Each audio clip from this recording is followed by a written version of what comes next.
Olá, mamães deste fascinante universo da introdução alimentar infantil. Como saber se seu pequeno está tendo uma reação alérgica ou intolerância alimentar? Esse é um medo bastante comum das mães no início das papinhas. E, de certa forma, elas têm razão, porque em alguns casos, felizmente a minoria deles, podem ocorrer reações graves. Manchas na pele, coceiras, vômitos, diarreia, sangramento nas fezes, falta de ar, tontura e pressão baixa são sinais que podem sugerir reações alérgicas de menor a maior gravidade. Mas quais são os alimentos mais comumente implicados nas reações alérgicas? Existe uma predisposição genética? É possível prevenir o aparecimento das alergias alimentares? E o que fazer quando ocorrer a alergia? Vamos juntos desvendar esses sinais. Preparem-se!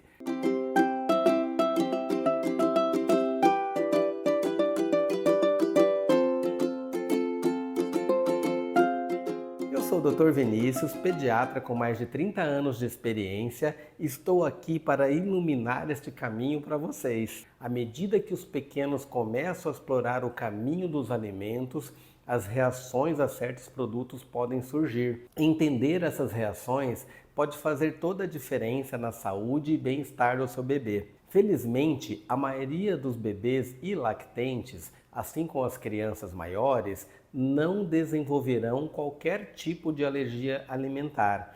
Mas a incidência de alergias alimentares está aumentando em todo o mundo. O fator genético, isto é, a herança genética, é considerado como um dos principais fatores de risco, se não o principal.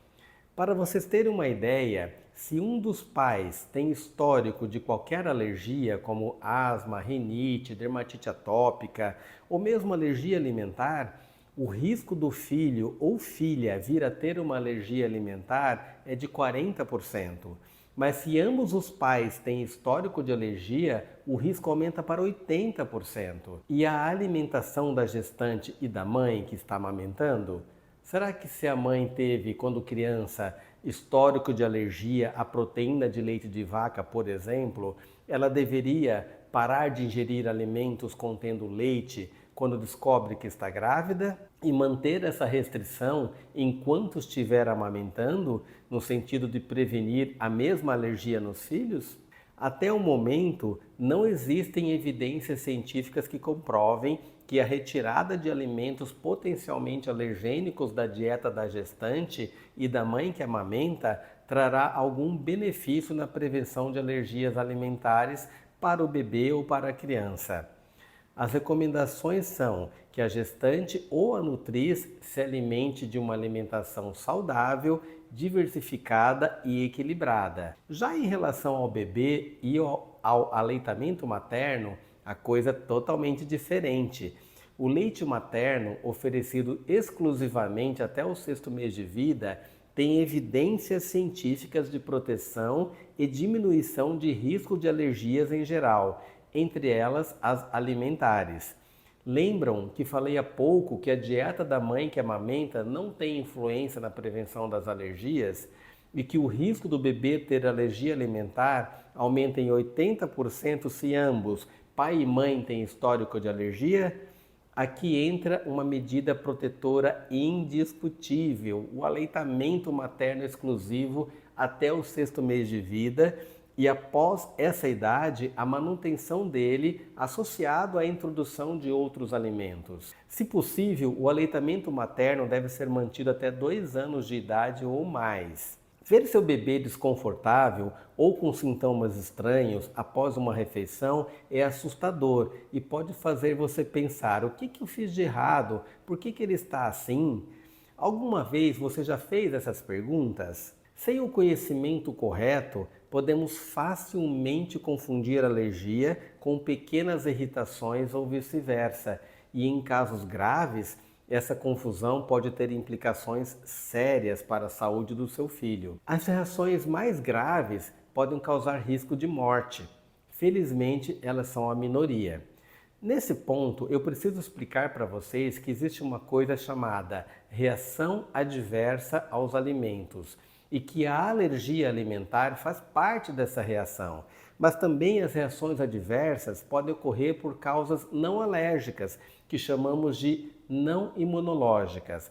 Geralmente, as reações adversas não imunológicas ou não alérgicas são causadas por substâncias presentes nos alimentos e não devido ao próprio alimento em si. Por exemplo, as toxinas bacterianas em alimentos contaminados por más condições de preservação, ou pela falta de digestão de determinado alimento, como a lactose do leite. É muito comum as pessoas confundirem intolerância à lactose com alergia. No caso da intolerância à lactose, algumas pessoas não produzem uma substância que ajuda a quebrar o açúcar lactose presente em todo o leite, em açúcares menores, que são a glicose e a galactose. Esses açúcares são absorvidos no intestino, mas a lactose não.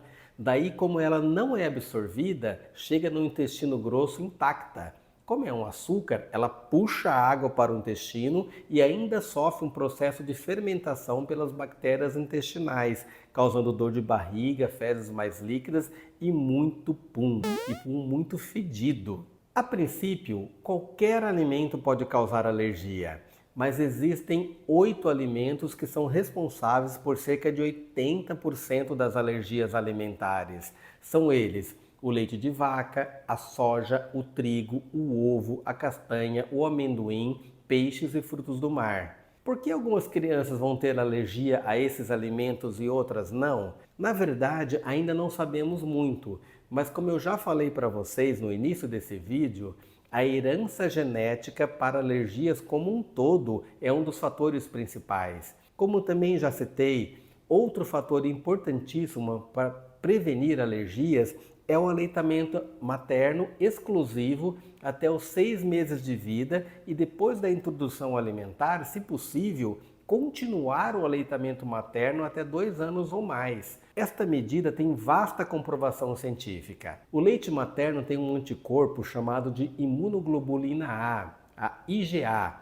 Ela ajuda a evitar o contato de alimentos potencialmente alergênicos com as células de revestimento do intestino, ajudando na prevenção das alergias. O leite materno tem também substâncias que ajudam na formação da barreira intestinal e também substâncias que ajudam a formar uma microbiota intestinal mais saudável. Por isso tudo, dizemos que o leite materno tem um papel importantíssimo na introdução da tolerância oral, que é o que vai fazer com que o organismo não estranhe alguns tipos de alimentos. Outro fator que ajuda na prevenção é o parto normal.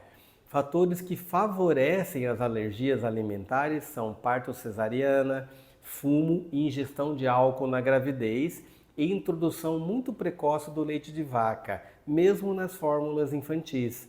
E quais são os sinais que devemos ficar atentos para uma possível reação alérgica?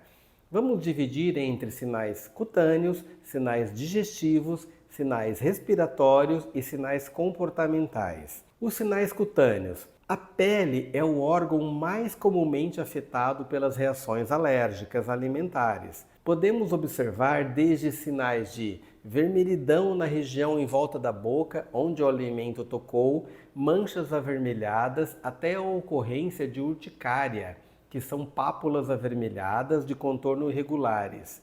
Pápulas são como manchas elevadas, como se fosse um quebra-molas ou uma lombada na rua. Geralmente dão muita coceira. Existe outra apresentação da urticária quando ela atinge níveis mais profundos na pele, chamada de angioedema. E as urticárias podem evoluir para casos mais graves, como a anafilaxia, que é quando além da pele, ou o sistema digestivo ou o sistema respiratório também são afetados. Sinais digestivos. Os sintomas são enjoos, vômitos, dor de barriga e diarreia, que pode aparecer em minutos até 2 a 3 horas após a ingestão do alimento. Diarreias prolongadas com repercussão no ganho de peso do bebê, ou seja, o bebê não ganha peso, e vômitos esporádicos também são um tipo de manifestação alérgica. E outro tipo de manifestação alérgica no sistema digestivo é a diarreia com sangue, quadro comum na alergia à proteína de leite de vaca, principalmente nos bebezinhos de pouca idade. Sinais respiratórios. Asma e rinite não são manifestações comuns a alergias alimentares. Porém, em quadros de anafilaxia, é comum o envolvimento da laringe e de crise de asma grave. Na verdade, esses quadros de anafilaxia com envolvimento do sistema respiratório são os quadros com potencial risco de morte, porque pode ocorrer um inchaço na região das cordas vocais, impedindo ou dificultando a passagem de ar, levando à falta de oxigenação cerebral. E quando desencadeiam quadros de asma, geralmente em crianças já com histórico de asma, o quadro costuma ser muito mais grave que o usual. Falando em gravidade, outro evento com potencial risco de morte é o chamado choque anafilático, que além dos sintomas respiratórios e da pele, vai ter também comprometimento do sistema cardiovascular, com queda violenta da pressão arterial, tontura e desmaios. Novamente, felizmente esses quadros são mais raros de acontecer, mas como são graves, não percam tempo. Levem imediatamente seu filho ao pronto-socorro, pois a medicação mais eficaz para reverter o quadro só está disponível no hospital. Os quadros mais leves, de mancha só na boca, no local de contato, ou apenas vômito e dor abdominal, podem ser resolvidos com a retirada do alimento suspeito e, se necessário, um antialérgico prescrito pelo pediatra. E, finalmente, sinais comportamentais, como irritabilidade, insônia, principalmente em bebês de pouca idade, que ainda não sabem manifestar suas dores, podem ocorrer. Enxaqueca tem sido atribuída em alguns casos, mas ainda carece de comprovação científica. E não há qualquer evidência de ligação entre a alergia alimentar e o transtorno do espectro autista.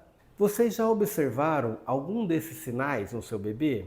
Já tive casos de bebês com diarreia sanguinolenta e muita cólica que desapareceram após a exclusão do leite de vaca da dieta. E não se esqueçam que frutas também podem causar reações alérgicas alimentares, dentre elas o kiwi, a banana e o abacate. E olha que engraçado, pode haver reação cruzada entre alérgicos ao látex e a banana ou ao abacate. Que maluco, não é? A criança com alergia à banana pode vir a ter alergia ao látex, por exemplo, nas luvas cirúrgicas. Como se preparar para essas possíveis reações? Tenha pelo menos no início da introdução alimentar um diário anotando tudo que o bebê come e qualquer reação estranha subsequente.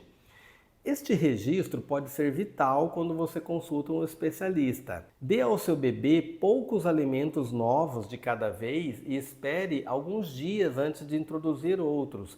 Isso facilita a identificação de possíveis alergênicos. De certa forma, isso também ajuda na rotina corrida da mamãe que trabalha fora, porque, como falei em outros vídeos, a comida do almoço será a mesma da janta, e isso por 2 ou até 3 dias. Ao notar reações estranhas, não hesite em procurar seu pediatra. Em alguns casos, testes de alergia podem ser necessários. Armados com esse conhecimento e atenção aos detalhes, vocês estarão preparados para garantir que a jornada alimentar do seu bebê seja segura e saudável. Estarão aptos a reconhecer as principais reações alérgicas e quais os alimentos de maior potencial alergênico. Gostou das dicas? Inscreva-se no canal para mais informações valiosas e compartilhe este vídeo com outros pais. Juntos, podemos criar uma comunidade mais informada e cuidadosa. Observar, aprender e agir. Lembre-se de que cada bebê é único. Com amor, atenção e o conhecimento correto, a fase da introdução alimentar será uma experiência repleta de alegrias e descobertas. Até a próxima, famílias incríveis!